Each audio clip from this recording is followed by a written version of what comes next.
When you think of the smartest characters in anime, who do you think of? Some of the names that probably came to your mind are Light, Senku, Lelouch, or Sora. In comic books, you would probably say Tony Stark, Reed Richards, Doom, Batman, Brainiac, or Lex Luthor. The thing is, minus a few examples, these characters never have superintelligence as their actual superpower. Most of those characters are in fact a genius, but being a genius doesn't mean that that's your superpower. Characters like Batman, Tony, and Lex are always shown to not have any powers and that they are just smart humans. The same goes for the anime characters that was mentioned. Despite not having any superpowers, they still are able to accomplish amazing feats. Then you have characters like Reed Richards and Doom who have actual superpowers, but superintelligence is not one of them. Being smart is just who they are. So if these characters don't have superintelligence, the question becomes, what is superintelligence really? How do you define it? Most people would say something along the lines of having intelligence far greater than what is naturally possible. But what would that even look like?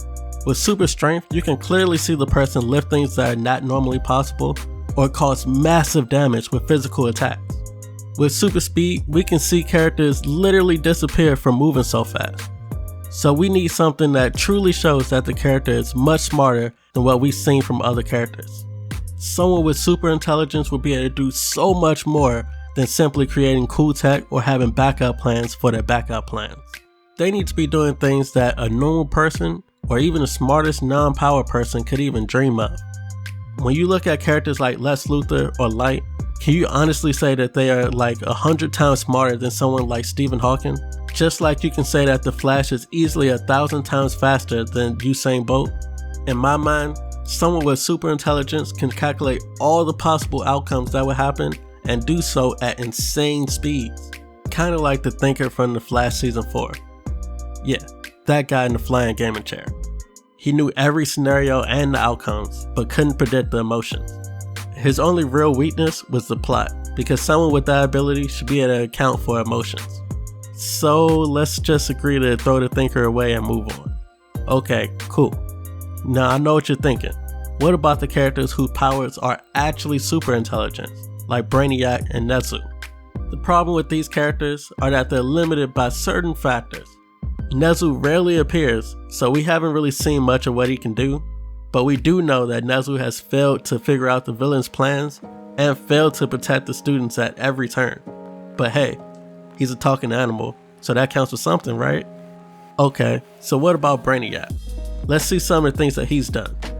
He's shrunk entire planets, created impenetrable force fields, time traveled, and created armies. Yeah, Brainiac's definitely a different situation because he does show some forms of super intelligence. How many people can say that they actually shrunk a whole planet? And we aren't talking one of those dwarf planets either. Here's the thing though, call me crazy, but I think he should be doing much more with super intelligence. And it's most likely he's getting held back by the plot or something. I mean, come on, Superman with his super strength lifted infinity. Now when you look at Brainiac's feats, they seem kind of small. So with these things considered, super intelligence will probably have different levels to it. Think about super strength. You have characters like Captain America, Shizuo, and Itadori. All of them have super strength, but theirs is nothing compared to the Hulk, Saitama, or Superman. Super intelligence is the same way. You can look at the lower levels being genius level intellect. That's where the characters like Light would fall. Then you go further and you have characters like Batman and Lex Luthor. Then when you go even further, you make it to characters like Brainiac 5. From there, we have the true upper limits of super intelligence. Okay, back to the abilities of super intelligence. Those characters do get one thing right, and that's having increased processing speed. Many of these characters are shown doing complicated formulas and creating plans at very fast speeds. The problem here is, this is generally the limit of super intelligence in anime and other media. I mean, look at it like this. If Lex Luthor had true super intelligence, he would be able to defeat Superman whenever he wanted. Given that ability, there would be nothing that Superman could really do to defeat Lex. This isn't the only thing that super intelligence would potentially give you though. Superintelligence should let characters learn anything near instantly. That could be learning a new language or a whole new area of research. This links back to the increased processing speed because someone who is capable of superhuman processing will be able to pick up on things much faster than normal people. The last ability to look forward to is total recall. Think of it like this. Most superpowers are far improved versions of what humans can do currently. That's where abilities like running fast become super speed, lifting becomes super strength, and wounds healing becomes rapid regeneration. Since human brains store memories that can be accessed, it would be safe to say that someone with superintelligence would be able to access any memory that they want. So we covered the likely benefits from superintelligence. But wait, there's more possibilities. There's a world where a person with superintelligence could gain psychic abilities. Depending on how the psychic abilities manifest, it could range from many different powers. The psychic powers could end up being similar to someone like Gorilla Grodd, Professor X, or Brainiac. Again, this is just a potential side effect of true superintelligence. There's a good chance that these powers wouldn't manifest from superintelligence though.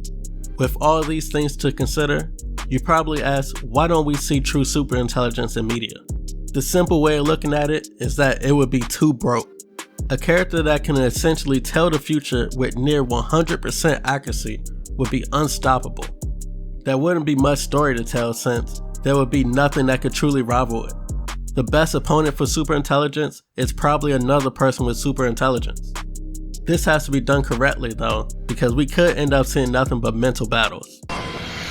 He wants to destroy the whole world. You're wrong. I don't want to do that. He's going to release the virus. He wants to destroy the virus. I mean really, if Batman had superintelligence, Gotham would probably be the safest place in the world. Batman would be thousands of steps ahead of all of them and stop them instantly. So maybe we'll never see superintelligence at its highest level for the sake of simply having better stories. But I'm going to end this here. If you haven't already, hit the subscribe button for more anime and superhero content. See you all next time.